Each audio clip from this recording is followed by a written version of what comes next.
Marco Rubio just stood in front of a camera and he said the quiet part out loud. Political violence in this country is officially, legally, on paper terrorism. That's right, guys. This is not a vibe. This is not a strongly worded tweet, a federal directive and on paper terrorism. Here's the part Washington absolutely was not ready for. President Donald J. Trump signed NSPM 7. This is a directive telling every law enforcement and intelligence agency in America to disrupt, defund, debank, arrest, and prosecute. And right beside Marco Rubio stood Stephen Miller, casually explaining who's been bankrolling and organizing chaos for years, kind of like he was reading a grocery list, a very, very concerning grocery list, right? Oh, and the political class? Oh, they're melting down. Full ice cream in July kind of meltdown, guys, because for years, they told you that this was mostly peaceful, just a protest. Antifa was practically a book club, they said, right? Snacks, discourse, a bookmark, maybe even a tote bag. Turns out the book club had a business model and apparently a funding department as well. Well, today, guys, we're going to go ahead and name names. Rubio, Miller, Trump, all of it, okay? The media, they had this story and they either sat on it or they fell asleep reading it. Either way, you're going to get exactly what they didn't give you. Oh, real quick pit stop, guys.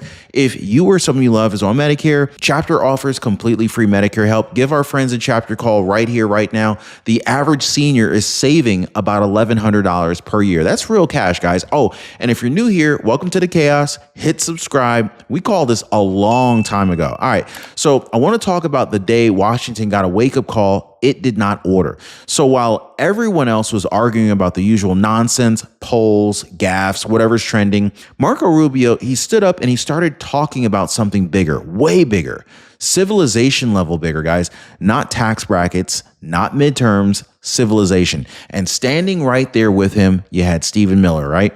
So President Donald J. Trump's administration in full formation, looking less like a press conference and more like a declaration. Now, this wasn't a campaign rally. This wasn't a soundbite that was built for cable news to chop up and forget by Thursday. According to supporters, this was the moment that the Trump administration stopped talking about political violence and started doing something about it. So there's a name for what they just rolled out. It is called NSPM 7. Now, don't worry about what that name means yet. We're going to get to that. Just know this. Stephen Miller, he was about to explain it, and Washington was not ready. Here in the United States, we have taken the necessary and essential action of formally recognizing left-wing violence as a form of political terrorism that is a direct threat to our national security and the survival of our Republican form of government.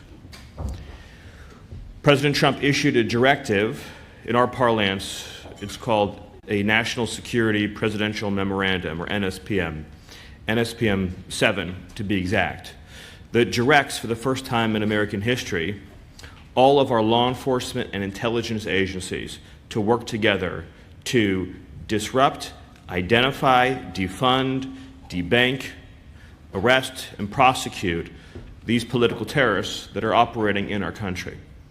It's very important to understand that left-wing political terrorism seeks as its ultimate end the overthrow of our system and form of government.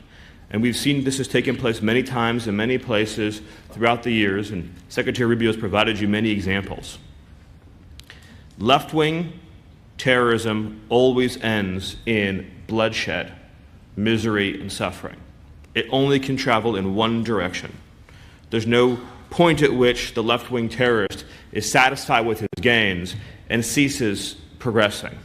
Inevitably, left to run its course, it always becomes a gulag.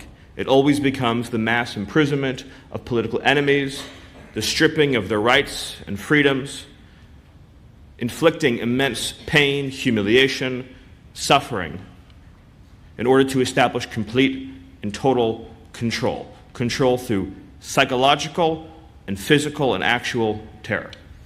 And we have to understand that that is the scope and the extent of the threat that we face. Now, real quick heads up before we keep rolling, guys. If you're someone who likes to have this playing while you're driving, maybe you're, grinding through a workout, or maybe you're just walking a dog around the block, good news. The Ron Yates Report is now on Spotify. So just search for it, follow it, let it ride shotgun wherever you happen to go. All right, let's get back to it, guys.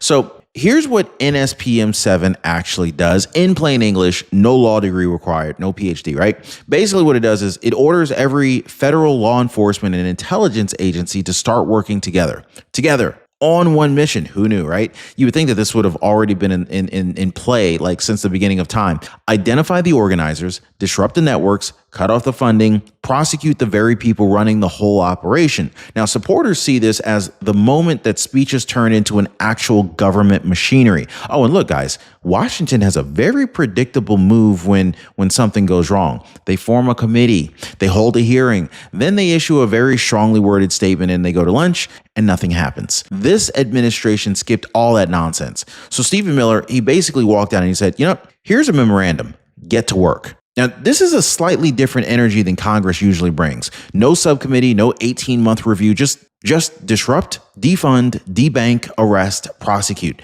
Now, somewhere, a bureaucrat is very confused right now. He was expecting a task force, but he got a directive with teeth instead. Now, you want to know what the internet sounded like after this dropped? One word, over and over again. Finally, right? Like, not interesting, not noteworthy. Finally, like people had been holding their breath since roughly 2016 and somebody just handed them an inhaler. Well, it's about time. We waited years. Thank God. Comment after comment, same energy. People who felt like completely ignored suddenly feeling seen by the Trump administration. Oh, and look, guys, I get the skepticism. Washington promises things constantly, all the time. Washington is basically that friend who says, oh, I'll pay you back next Friday, right? For 6 years straight, they keep telling you next Friday.